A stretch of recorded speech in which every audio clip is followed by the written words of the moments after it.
Rashee Rice's story. AJ, so there was a tweet out by Adam Schefter yesterday that was basically like, they're going to run some more tests. We're going to run some more tests. We're not going to know the full extent of the injuries until probably next week.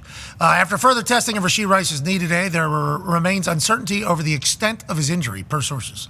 After consulting with team doctors and receiving second opinions, more tests are required to determine the full extent of Rice's injury and his recovery timeline. No answers are expected until next week. So when I read that just on the internet when it showed up, I was like, okay, so there's going to be more injuries than just ACL to the extent of his injuries. Like, I think just because how nasty it looked, how bad it looked. And then Schefter has followed up upon that both on his podcast and I think on maybe a show. He was doing a radio show, I think, where he said, like, this is good news, he thinks, where it's like they think that it wasn't as bad as it looked, as bad as Andy Reid thought it was, as bad as he thought it was, as bad as the people that were carting him off as it is. So they're actually getting more testing to make sure, like, wait a second, it's not as bad as we thought. That's kind of the way Schefter is kind of angling it. Ain't that right, Tom? Yeah, on Schefter's podcast, he was basically saying, like, normally when these NFL ACL injuries happen, they happen on Sunday, Monday morning, boom, confirmed, he's out, ACL.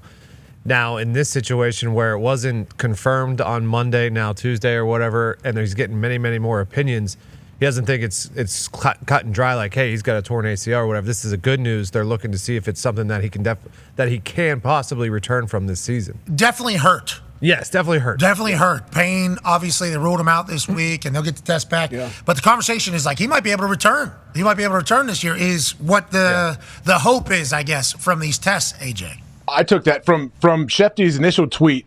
I took it as a good thing for Rashee because I feel like the only reason you continue to do tests and you find more doctors to look at it or whatever is because there's a chance you could play. Like if his ACL was torn, it's just like, okay, what doctor's going to do my surgery? How are we doing moving forward? I feel like there's a chance he comes back and plays. I don't know when that is, but there's hope this season, I think, from what we're hearing. I was just looking at it so negatively, I think, the way fools. Just because it was nasty. It was gross. It was gross. And then Andy Reid goes, not good. Yeah. And I don't love all these interviews.